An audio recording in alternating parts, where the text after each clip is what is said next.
शिव संबंधी तत्व ज्ञान का वर्णन तथा उसकी महिमा, कोटिरुद्र संहिता का महात्म एवं उपसंहार।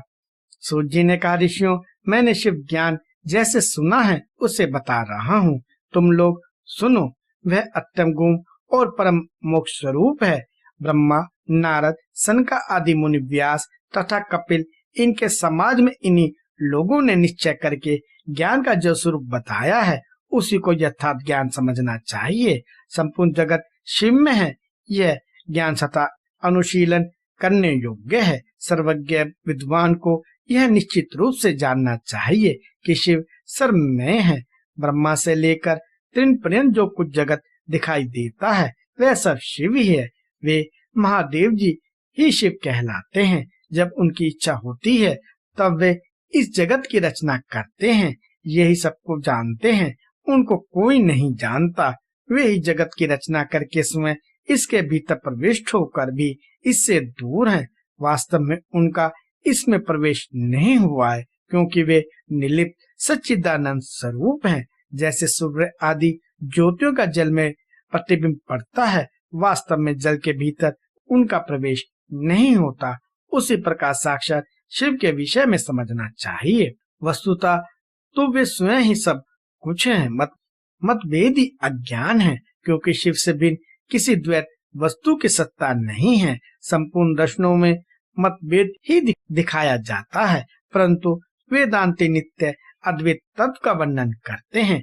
जीव परमात्मा शिव का ही अंश है, परंतु अविद्या से मोहित होकर अवश हो रहा है और अपने को ही शिव से भिन्न समझता है। अविद्या से मुक्त होने पर वह शिव ही हो जाता है। शिव सबको व्याप्त करके स्थित है और संपूर्ण जगतों में व्यापक है। वे जड़ और चेतन सबके ईश्वर होकर स्वयं ही सबका कल्याण करते हैं।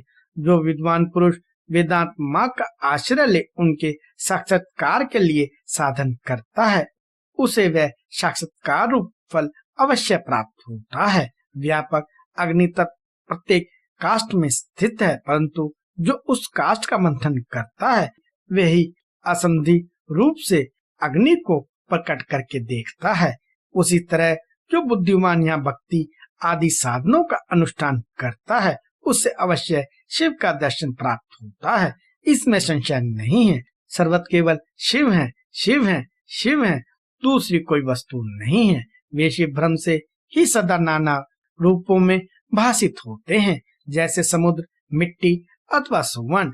ये उपाधि भेद से नाना तत्व को प्राप्त होते हैं। उसी प्रकार भगवान शंकर भी उपाधियों से अनेक रूपों में भासते हैं।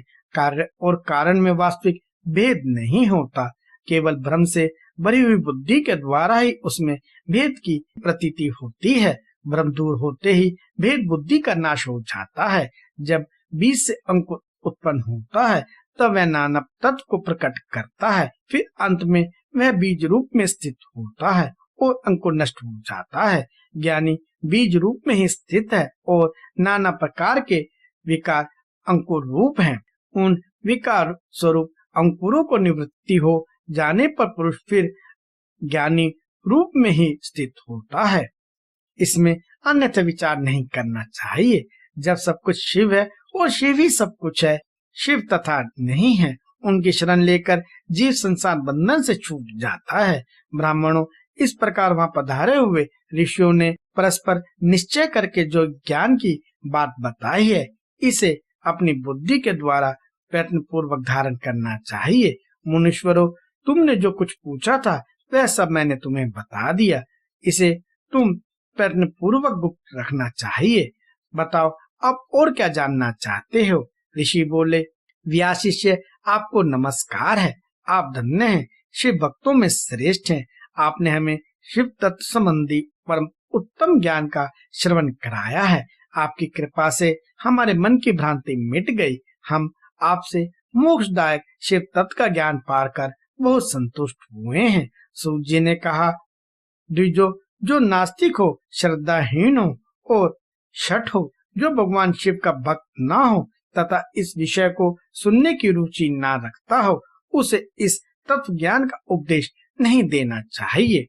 व्यास जी ने इतिहास पुराणों, वेदों और शास्त्रों का बारंबार विचार करके उनका सार निकालकर मुझे उपदेश दिया है। इसका एक बार श्रवण करने मात्र से सारे पाप भस्म हो जाते हैं। अब भक्त को भक्ति प्राप्त होती है और भक्त की भक्ति बढ़ती है। दोबारा सुनने से उत्तम भक्ति प्राप्त होती है। तीसरी बार सुनने से मोक्ष प्राप्त होता है। अतः भोग और मोक्ष रूप फल की इच्छा रखने वाले लोगों को इसका बार बार श्रवण करना चाहिए। उत्तम फल को पाने के उद्देश्य से इस पुराण की 5 आवृत्तियां करनी चाहिए। ऐसा करने पर मनुष्य उसे अवश्य पाता है, इसमें संदेह नहीं है, क्योंकि यह व्यास जी का वचन है।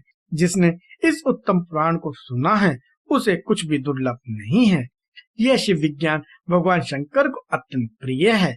यह भोग और मोक्ष देने वाला तथा शिव भक्ति को बढ़ाने वाला है। इस प्रकार मैंने शिव पुराण की यह चौथी आनंददायिनी तथा परम पुण्य की संहिता कही है, जो कोटिरुद्र संहिता के नाम से विख्यात है। जो पुरुष एकाग्रचित्त हो भक्ति भाव से इस संहिता को सुनेगा या सुनाएगा, वह समस्त भोगों का उपभोग करके अंत में परम गति को प्राप्त कर लेगा। कोटिरुद्र संहिता संपूर्ण।